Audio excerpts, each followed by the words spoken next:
بسم اللہ الرحمن الرحیم۔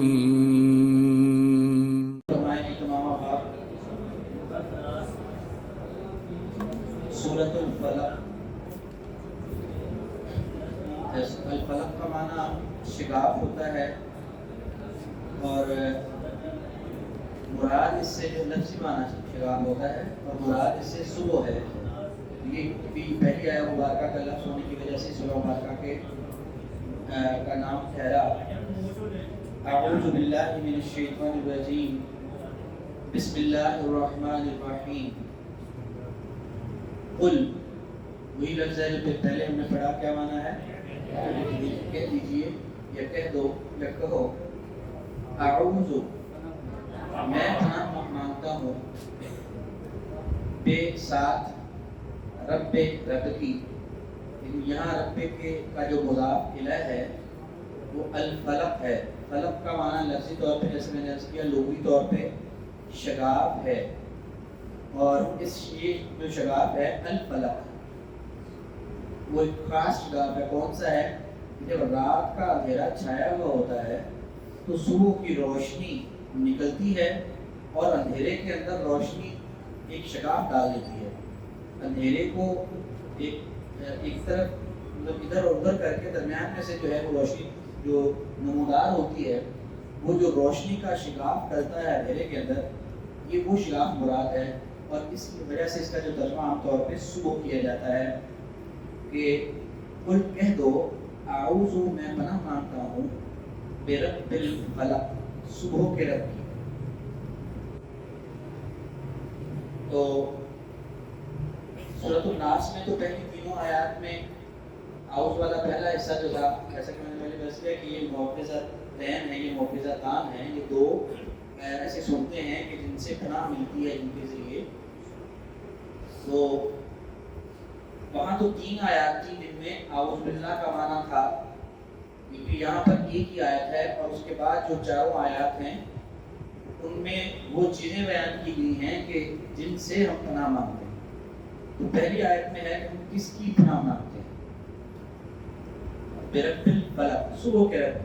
کہہ دو کہ میں پناہ مانگتا ہوں صبح کے رب کی، من شر، شر سے، من سے، شر برائی، ما، جو، ما کے ویسے مختلف جگہوں پہ مختلف معنی ہوتے ہیں۔ ما کا معنی کیا بھی ہوتا ہے، ما کا معنی نہیں بھی ہوتا ہے، ما کا معنی جو بھی ہوتا ہے، ما کا معنی کون بھی ہوتا ہے، لیکن یہاں پر ما کا معنی جو۔ من شر ما، شر سے جو، یعنی اس چیز کے شر سے جو خلقہ، اس نے پیدا کیا۔ یہ خلقہ فعل ماضی ہے، خلقہ اس نے پیدا کیا، ما خلقہ جو اس نے پیدا کیا، من شر ما خلقہ اس چیز کے شر سے جسے اس نے پیدا کیا۔ ہے ایسی کوئی چیز کہ جس کو اللہ نے پیدا نہ کیا ہو؟ کوئی بھی چیز، کوئی انسان، جانور، کوئی کیڑا مکوڑا، کوئی چیز، ہر چیز تو اللہ نے پیدا فرمائی ہے۔ تو یہ بڑا ایک جامع قسم کی پناہ مانگ لی گئی کہ میں پناہ مانگتا ہوں صبح کے رب کی، اس چیز کے شر سے جسے اس نے پیدا کیا۔ مطلب کیا کہ ہر چیز کے شر سے میں اپنے رب کی پناہ مانگتا ہوں۔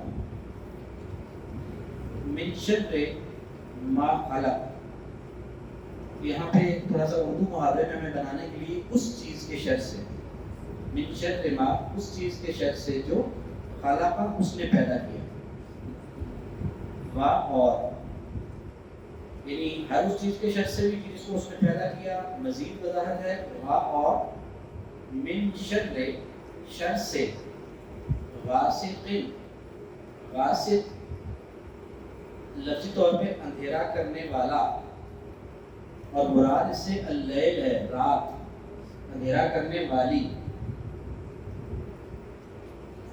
ومن شر غاسق، اندھیرا کرنے والے کے شر سے، اذا، جب، اذا کا معنی جب، وقبہ، یہ بھی فعل ماضی ہے، وقبہ وہ چھا گیا، تو اذا وقب جب وہ چھا جائے۔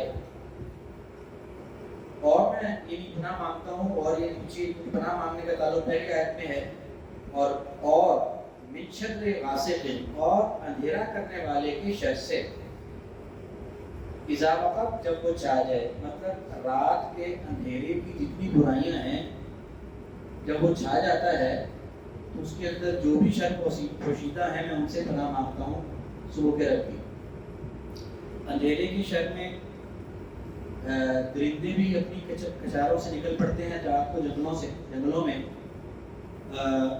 دن میں چھپے رہتے ہیں اپنی غاروں میں اور اپنی پناہ گاہوں میں، رات کے وقت وہ بھی نکل پڑتے ہیں درندے بھی، جو کہ انسان کے لیے وہ بھی خطرناک اور شر والی چیز ہے۔ اسی طرح سے کیڑے مکوڑے جو ہے وہ دن میں چھپے رہتے ہیں، رات کے اندھیرے میں وہ بھی نکل پڑتے ہیں، سانپ بچھو اور اس طرح کے کیڑے مکوڑے وغیرہ، تو ان کا شر بھی اسی میں شامل ہے۔ اسی طرح سے پھر چور لٹیرے ڈاکو جو ہیں وہ بھی اندھیرے کا فائدہ اٹھاتے ہوئے اس طرح کے وارداتیں کرنے کے لیے اندھیرے کا استعمال کرتے ہیں، وہ بھی اندھیرے کا شر ہے۔ تو اندھیرے کے جتنے بھی شر ہیں اس آیت مبارکہ میں ان سے پناہ مانگی گئی ہے۔ وَمِن شَرِّ غاسق اور اندھیرا کرنے والے کے شر سے اذا وقب جب وہ چھا جائے۔ وَمِن شَرِّ النَّفَّاسَاتِ اور من سے شر برائی، نفاسات جمع ہے نفاساتن کی، نفاساتن نفاس کی مؤنث ہے، اور یہ نفاس بھی جو ہے یہ نافس کا مبالغے کا صیغہ ہے۔ نافس جیسے عابد عبادت کرنے والا، نافس بھوک مارنے والا، عباد بہت زیادہ عبادت کرنے والا، نفاس بہت بھوک مارنے والا، نفاستن بہت بھونکنے والی، اور نفاستن کی جمع نفاسات بہت بھونکے مارنے والیاں۔ تو ومن شر النفاسات اور بھونکے مارنے والیوں کے شر سے، اور یہ بھونکے مارنے والیوں سے کون مراد ہیں؟ جادوگرنیاں، اور صرف جادوگرنیاں عورتیں نہیں ہیں بلکہ جادوگر چاہے کوئی مرد ہے چاہے عورت ہے وہ اس میں شامل ہے۔ تو پھونکے مارنے والوں کے شر سے، بلکہ یہاں پھونکے مؤنث کا صیغہ ہے تو والیوں ہی کہیں گے، اور پھونکے مارنے والیوں کے شر سے، اور من سے شر برائی، نفاسات پھونکے مارنے والیاں، اور پھونکے مارنے والیوں کے شر سے، فی العقد فی میں عقد جمع ہے عقدۃن کی، عقدہ اردو میں بھی ہم استعمال کرتے ہیں کہ یہ عقدہ حل ہو گیا، عقدہ گرہ کو کہتے ہیں، گرہ یا گانٹھ جو ہوتی ہے، جو جیسے دھاگے کو گرہ لگا دیتے ہیں تو اس کو کھول دیا جائے تو کہتے ہیں کہ وہ عقدہ جو ہے وہ حل ہو گیا، وہ عقدہ کھل گیا۔ تو عقدۃ کی جمع ہے گرہیں، فی العقد گرہوں میں، اور پھونکے مارنے والیوں کے شر سے فی العقد گرہوں میں۔ عام طور پہ جادوگر اور جادوگرنیاں کیا کرتے ہیں کہ وہ دھاگے پہ، بال پہ، یا اس طرح کے جنتر منتر پڑھ کے اس کے اوپر گرے ڈالتے ہیں، اس لیے یہاں پر خاص طور پہ یہ کہا گیا کہ اور پھونکے مارنے والیوں کے شر سے گرہوں میں۔ وَمِن شَرِّ حَاسِدٍ اور من سے شر برائی، حاسد حسد کرنے والا، اذا حسد، اذا جب حسد وہ حسد کرے۔ ایک تو جادوگروں کا جادو بہت خطرناک چیز ہوتی ہے، اللہ تعالیٰ کی پناہ میں ہم آئے اس سے بھی، اور حسد کرنے والوں کا جو حسد ہے، حسد کرنے والا کیا کرتا ہے کہ اس کو جلن یہ ہوتی ہے کہ کسی کے پاس کوئی نعمت جو ہے وہ ہے کیوں، وہ اس سے چھن جائے، اس کے دل میں جلن یہ ہوتی ہے۔ اس جلن کی وجہ سے بعض اوقات تو اس کی نظر لگ جاتی ہے، اور بعض اوقات وہ خود جادو کر کے، گناہ کر کے، یا کوئی کسی قسم کا نقصان پہنچا کے اس کو، وہ اپنی اس حسد کی آگ کو ٹھنڈا کرتا ہے۔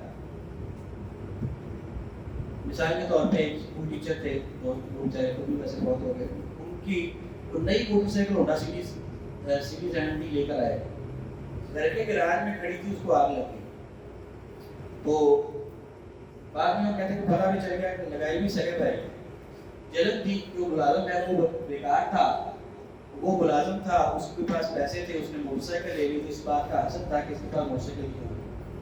تو جو حسد کرنے والے کا شر ہے اس کی مختلف صورتیں ہیں، یہ نوبت قتلوں تک پہنچ جاتی ہے، اور بہت بڑے بڑے بھیانک جو ہے وہ وارداتیں ہو جاتی ہیں صرف حسد کی بنیاد پر۔ اس لیے خاص طور پر حسد کرنے والے کے شر سے بھی یہاں اللہ کی پناہ میں آنے کے لیے ہمیں اللہ تعالیٰ نے تعلیم دی ہے کہ وَمِن شَرِّ حَاسِدٍ اور حسد کرنے والے کے شر سے اذا حسد جب وہ حسد کرے۔ اب یہ جو دونوں صورتیں ہیں معوذتان، ان کی بہت بڑی فضیلت ہے، مختلف مواقع پہ رسول اللہ صلی اللہ علیہ وسلم کی ایک کو پڑھنا سنت ہے، وہ ساری وضاحت کرنے کے لیے ابھی وقت نہیں ہے، وہ انشاءاللہ کل ہم جب سورہ اخلاص پڑھیں گے تو اس کے ساتھ جو ہے یہ احادیث پہلے جو اس کی اہمیت کے حوالے سے ہیں اور ان دونوں صورتوں کی جو خاص طور پہ دم کرنے کے حوالے سے جو کی فضیلت ہے وہ میں انشاءاللہ کل عرض کروں گا۔ آج صرف اس کے آپ الفاظ جو ہم نے پڑھے ہیں ان کو میں دوبارہ دہراتا ہوں، غور سے ایک دفعہ پھر دیکھ لیجیے۔ اعوذ باللہ من الشیطان الرجیم، بسم اللہ الرحمن الرحیم۔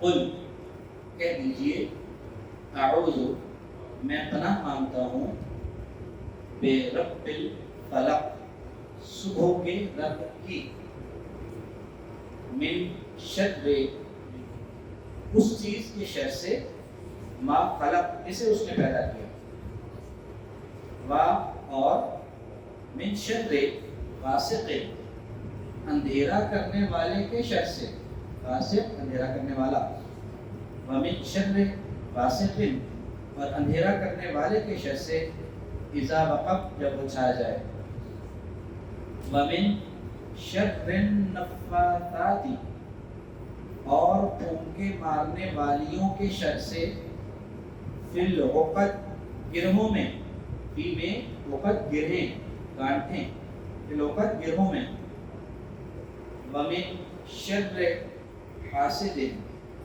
اور حسد کرنے والے کے شر سے، اذا حسد جب وہ حسد کرے۔ تمام آباد کا مسئلہ 3 دفعہ دہرائیں تو پھر اجازت ہے۔